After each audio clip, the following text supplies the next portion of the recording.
ਤੇ ਸਹੀ ਤੈਨੂੰ ਪਾਉਣਾ ਜ਼ਿੱਦ ਦਿਲ ਦੀ ਮੈਂ ਵੀ ਵੇਖਦਾ ਕਿਦਾਂ ਨਹੀਂ ਮਿਲਦੀ। বাইরে ভাই এদের বয়সে তো ঠিক মতো দাঁড়ায় ফুরসাবো করতে পারতাম না, ফ্যান খোলার আগেই ফুরসাবে ফ্যান ভিজে যেত। আর এরা এই বয়সে যেগুলা করতে আছে এগুলো একদমই মানার মতো না। জি স্যার, আপনি ঠিক বলিয়াছেন। জি কাকা, আমি সবসময় সঠিকই বলি, ব্যাটিক কিছু বলি না। কিন্তু আমার কথা হচ্ছে এদের হাতে মোবাইলটা দেয় কে? আর এরা দুইজন একসাথ হয়েছে কিভাবে? এদেরকে কি কেউ দেখে না? এর পরিবার নাই, এর বাবা মা নাই, এর আত্মীয় স্বজন কি কেউ নাই? এটা একটা সুন্দর প্রশ্ন আপনার, আসলে খুব টেকনিক্যাল প্রশ্ন।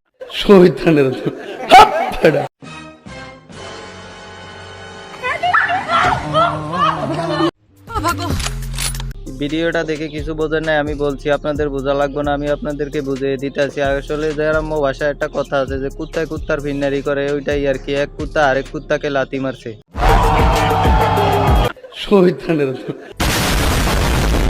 আমাকে যে বিয়ে করবে সে হচ্ছে শখের নারী আর শখের গাড়ি দুটোই পাবে একসাথে। কি ভাই ব্রাদার, শুনে খুশি হইলা? আপুকে বিয়ে করলে গাড়িও পাবা, আপুকেও পাবা। এবার চিন্তা করে দেখো, দুইটা গাড়ি কি একসাথে চালাতে পারবা? মানে কি একটা অবস্থা, কি করব? যদি একসাথে দুইটা গাড়ি চালাতে পারো তাহলে রাজি হও, না হলে রাজি হওয়ার দরকার নেই, কারণ দুইটা গাড়ি তোমাকে চালাতে হবে। এবার বোঝো, বুঝে তারপর সিদ্ধান্ত নাও। ডিপ্রেশন। আমার স্বামীরে আমি আমার টাকা খাওয়াবো, ওর কোনো চাকরি বাকরি করা লাগবে না, ওরা আমি খাওয়াবো। এটা আমার ড্রিম যে আমি আমার স্বামীরে কোনো চাকরি বাকরি করতে দিব। কিরে বন্ধু, তোর তো কাজ কাম করতে ভালো লাগে না? এই যে আপু অফার দিছে, আপুকে বিয়ে করলে তুই বসে বসে খাইতে পারবি, আপু কাজ করবো, তুই বসে বসে খাবি। এবার চিন্তা ভাবনা করে দেখ, আপুকে বিয়ে করলেই কিন্তু তোর লাভ। ও সারাদিন বাসায় থাকবে, কাজ করবে না, শুধু আমার কাছে থাকবে। কারণ তুই কাজ কাম করতে তোর ভালো লাগে না, তাই আপুকে বিয়ে করে নে, বিয়ে করলেই বসে বসে খেতে পারবি। আমরা তিন বান্ধবী একসাথে থাকি, আমরা এক জামাইয়ের কাছে বিয়ে করব। আমরা তিন বান্ধবীকে ছাড়া থাকতে পারি না, কিন্তু আমরা এক জামাই চাই। তোমরা তিনজন যে বলতেছে একজনকে বিয়ে করবা, কিছুদিন পর দেখা গেছে জামাই একজনের কাছে গেলে আরেকজন মায়ের ফিট বাজিয়ে দিবা, কারণ বলা তো যায় না। তোমাদের বুঝো না এই ব্যাপারটা?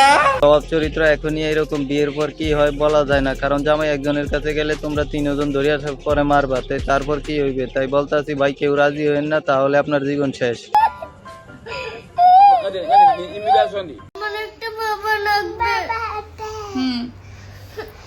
কেউ কি ওর বাবা হবে? কিরে বন্ধু, বাচ্চা দুইটার কথা অন্তত ভাব, বাচ্চা দুইটার কথা ভেবেও তো রাজি হইতে পারো, কারণ বাচ্চা দুইটার বাবা লাগবে। আর বাচ্চার মাও তো সুন্দর আছে, তুই তো এমনিতেও বিয়ে করবি, আজ করস আর কাল করস, একটু তাড়াতাড়ি করে নে। অথচ বাচ্চার দিকে তাকা, আর বাচ্চার দিকে না হলে অথচ বাচ্চার মার দিকে তাকা। বাচ্চার মাও তো দেখতে শুনতে খারাপ না, সুন্দর আছে। তাই বলছি এখনো সময় আছে, রাজি হয়ে যা। মৌমাছি করে গুনু গুনু, এই ভিডিওটা যে দেখছে তার ছোট নুনু মানা। কিরে বন্ধু, আর ভিডিও দেখবি? দেখ এবার কি বলতে আছে। রাত জায়গা, এত রাত জায়গা যে ভিডিও দেখো, তোদেরকে না বলছি না যে রাত জাগিস না, রাত জায়গা ভিডিও দেখিস না। এখন এই ভিডিও দেখার কারণে এগুলা বলতে আছে। তাই বলছি এখনো ভালো হয়ে যা, রাত জায়গা ভিডিও দেখিস না, কোনো টিপিস না। এবার তাড়াতাড়ি ফোনটা ধুয়ে ঘুমিয়ে যা। আচ্ছা ঠিক আছে, আমার লাভ লস নেই, আমার লাইফটাই লস। তো আজকের ভিডিওটি এই পর্যন্তই। ভিডিওটি ভালো লাগলে একটি লাইক দিবেন, আর আমাদের চ্যানেলে নতুন হলে অবশ্যই চ্যানেলটিকে সাবস্ক্রাইব করে দিবেন, আর আমাদের নেক্সট ভিডিওর জন্য অপেক্ষা করবেন। ততক্ষণ সবাই ভালো থাকবেন, সুস্থ থাকবেন। আল্লাহ হাফেজ।